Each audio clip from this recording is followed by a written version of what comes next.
Welcome! E aí, galera, beleza? Bem-vindo à nossa comunidade. Welcome to our community. Hey, what's going on, guys? It's OGC here. Welcome to today's video. Today, we're going to be looking at what a quote-unquote power side is, how it works. We'll look at it from a couple different races perspectives. We'll look at what I do for Lich, which may or may not be the best. It's probably not the best. We'll take a peek at how it works for dwarfs and why it's so huge for dwarfs right now. And we're also going to take a peek and see it work for Sylph. So without further ado, let's jump right in, and I'll show you guys what a power side kind of looks like. So the only things that we really need to focus on is this top side, and that's going to be the quote-unquote power side. The idea behind a power side is you're going to overwhelm one flank of the enemy to the point where you can kind of wrap around behind them before they do the same to you. When it comes to actual fights, if people are using power sides, there's two different types of fights that can happen. You can either match up and have the power sides kind of square off against each other, or it can be an inverted fight where one person's power side is going up against the stall side of another person, and vice versa for the other person. So the basic idea behind a power side is, I'm just going to let this thing play through real quick.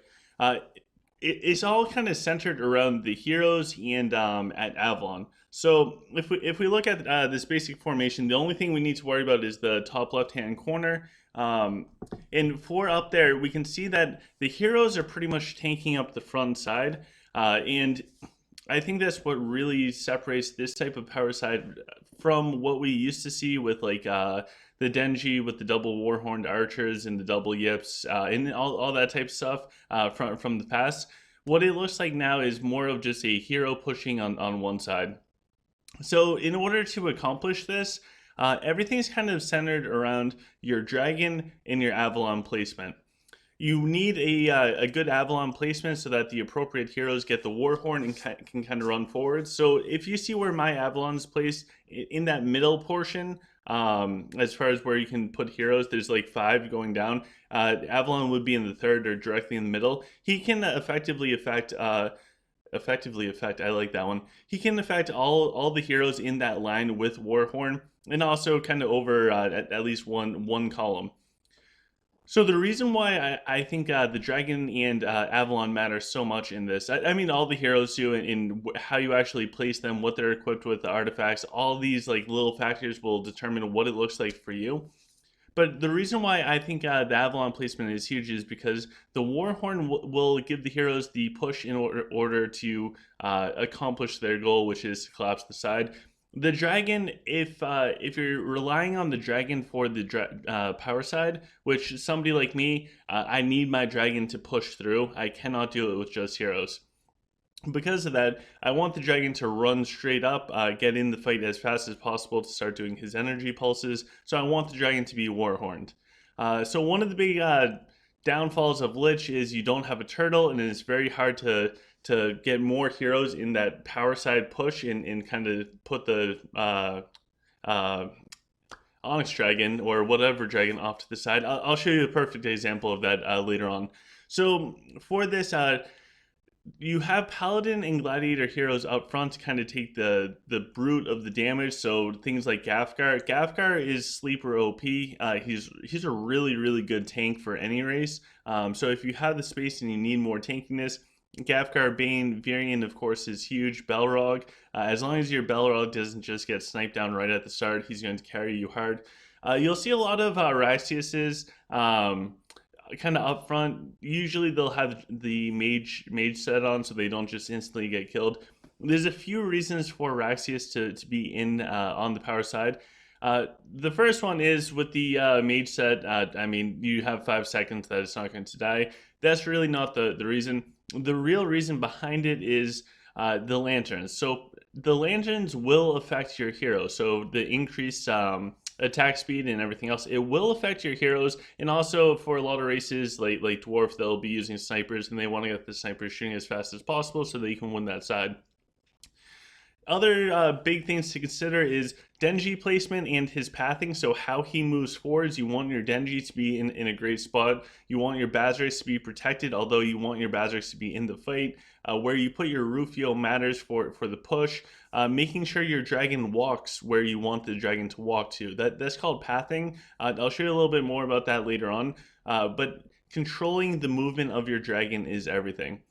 Some other heroes to really consider. Definitely Nora. For some reason, Nora's not in here. I would remove the Fire Mage, put Nora in, and swap things around so she has Warhorn. You want Nora on your power side. Tierden.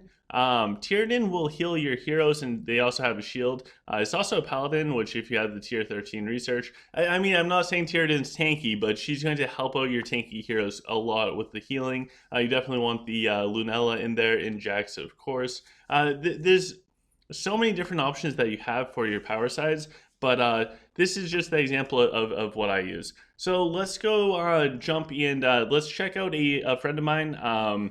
They are playing with Dwarf, and let's see what they're doing. And also, we'll watch a fight. Hey guys, so this is actually a really good friend of mine. This is Thanos Brazil. With his power side, you can see he has the snipers. So for a dwarf player, it's important to have a pack of snipers on your power side because you can burst down the heroes of the enemies. For example, if you saw my power side, it's literally just a bunch of heroes running forwards with the dragon. Going up against somebody like Thanos Brazil, if it was power side on power side, his snipers would just pick down my heroes one after another. So you can see for the dwarf setup, definitely have the Nora getting boost from Avalon. He has Ophidius on that side. You can go with that, or you can put your Ophidius more towards the middle to keep them protected because Rufio will probably be leaping in. And this is probably one of the most important subtleties that we can see. His mana worm is set up in a position so that it will, and the turtle, so that the dragon is forced to walk around the mana worm and engage in the fight down here. So by putting the mana worm in the turtle there, it forces the dragon to move in a certain path. That way it goes exactly where he wants it to. And of course he's got all the tanky heroes along with the high DPS ones. So since we're here, we might as well go watch this fight. So for this fight, what we're going to do is we'll watch this twice at the beginning and kind of see how the two power sides work, because this is an inverted fight. So it's going to be power side versus the inverted side. Or I'm sorry, the power side versus the Sol side. So there's really two options, and I'm going to show you an example of each. The next one will be of Sylph. Thanos Brazil, by the way, good friend of mine, a fala Portuguese mucho bong. Anyways, fantastic guy. He said it's okay to use this, so we're going to use this. This fight, just as a side note for dual towers, this is what got me to break through the last threshold that I really hit, the 4,100 points, which is like all-time record for me. And he's a formidable opponent. I was super thrilled. In his defense, he's trying a new dragon and he hesitated with skills. Otherwise, he would normally just absolutely destroy me. So we'll jump in. We'll watch this from two different perspectives. So first one, we'll watch how the dragon pass and the power side for the dwarf. Now he kind of RNG really helped me out in this fight because I got 3 black holes that it instantly killed Nora. It was huge for me. But the basic idea of this is the heroes run forwards in.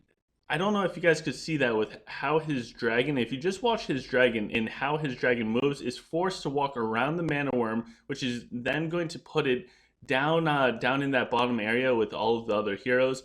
If there's a Warhorn on it, it would move a little bit faster, but it worked out really, really well as far as how it moves to get down there. Opposed to that, for Lich, I have to have the dragon in that same lane, and there is no turtle, so the dragon moves a little bit differently. So this is a perspective of having the dragon in the same lane as all the heroes. It's different. It's not as good. It's not as strong. And the dragon has to get up there sooner rather than later. So once more, you can see how the dragon just moves right on up. We have all the heroes out there, and should be able to do pretty good with it. And it's the pathing of the of the dragon that really matters, along with all of the heroes. Now, Dwarf can use the snipers in the power side, which just gives them the ability to blast through the heroes like no tomorrow. And that's probably one of the bigger benefits of going Dwarf, along with using the Rastius lanterns down on your snipers. So anyways, we'll hop into the next fight. All right, so for this next example, we have another good friend, Dreadnought. I just call him Dread. Anyways, we'll see my basic lich formation going up against it. Again, the dragon has to be in the power side, which puts me at a disadvantage because there's less heroes and/or troops I can put in the power side itself. When we look at what Thanos has what Dread has set up for Sylph, he has the Mana Worm in front of the dragon, which is going to force the dragon to move into the power side, along with all of the heroes. So you can see he has the heroes set up for power side. He's got the tanky heroes out front. He's got more of the damage dealing out in the back, and he also has the Huntresses. So for a Sylph player on your power side, you can run with a pack of Huntresses in the front. They'll help absorb a lot of damage, which is good. It kind of counters the snipers for the dwarf. So the dwarf, the benefits of the power side with the dwarfs is you're going to be able to take down the side faster. When it comes to Sylph, you're going to be able to tank a little bit more. And if you're unfortunately lich like me, you're not even going to have a dragon, probably not a turtle unless hero. So you're at a big disadvantage from the get-go.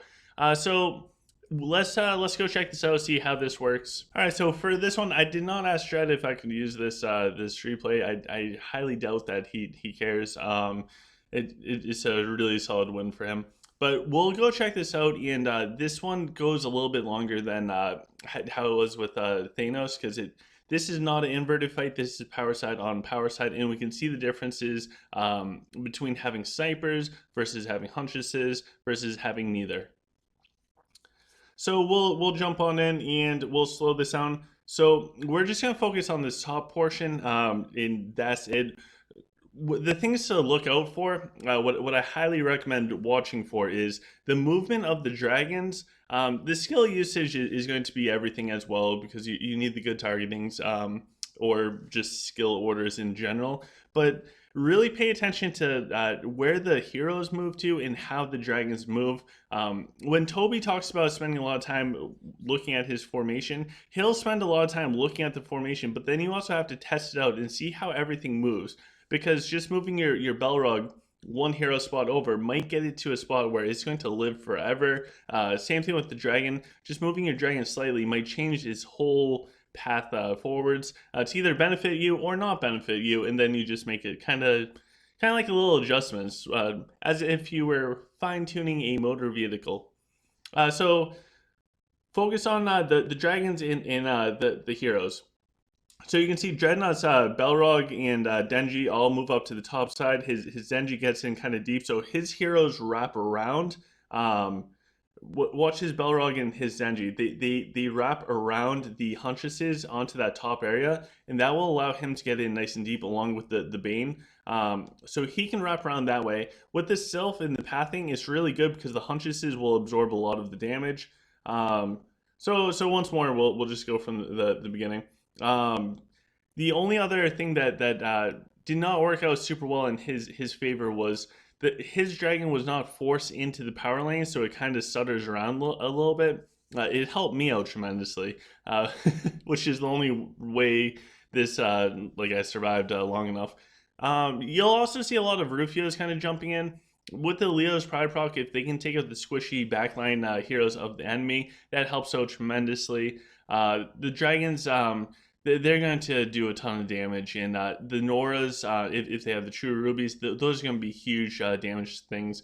And then you really want to keep your big gladiators and paladins alive. That's why I do think having Tyrden is really huge, because if your Bane starts getting low or your Varian, just healing up helps. Or same thing with Denji. So now you can see everything going on. We have the bat splits coming down. Both dragons are now engaged in the fight. It is pretty intense all around. Both Ophidiuses are up, and now it looks like so Dread is starting to lose that top side as far as like the Belrog health and Denji, but I'm just about out of my tankiness on that top side, which will just collapse and allow his gladiators to move on to the dragon, which is not good for me. Of course, the Balrog is holding up completely fine, and it looks like Dredd still has his Jacks up doing a bunch of damage. His Ophidius is starting to get low. My Dragon, unfortunately, is starting to get really low as well. And you can see, I think yeah, this Belrog that's been going up against the Tyranids for a while. So the Tyranids is shockingly tanky-ish. Like she's not a Bane, that's for sure, but she's also not like an Avalon. She's like a somewhere in between. I would not want her to like I would not want to depend on her, but at the same time she's not horrible. So Dread and Thanos, thank you for allowing me to use those. Hopefully, Dread, you don't mind. That's the basics of a power side. As far as how it looks to actually set up on paper, you have to figure that out for yourself and have fun doing it. Try out different things. Watch the replays or go up to like a random portion in the world and try out just to see how your troops move. That's really everything. So I hope you guys got something out of this. Hopefully, a better understanding of Powersides. And I know we didn't cover Rockin' or Human at all. I don't think Rockin' or Humans can really effectively do a Powerside, especially in this setup. Rockin's probably better off going with an additional pack of monks. If that was me, that's what I would do because monks are OP in this meta. Anyways, before I forget, please like, share, subscribe. Share this in your house if you want to help out your housemates. And check out the information in the description of this video below and all the videos. There's some cool stuff. We have the merch store where you can go get some cool swagger. There's a Patreon page, so check that out. And we also have the OGC community Discord where you can hop on and talk to us. Until next time, guys, I hope you have a fantastic day. Take care. Stay safe.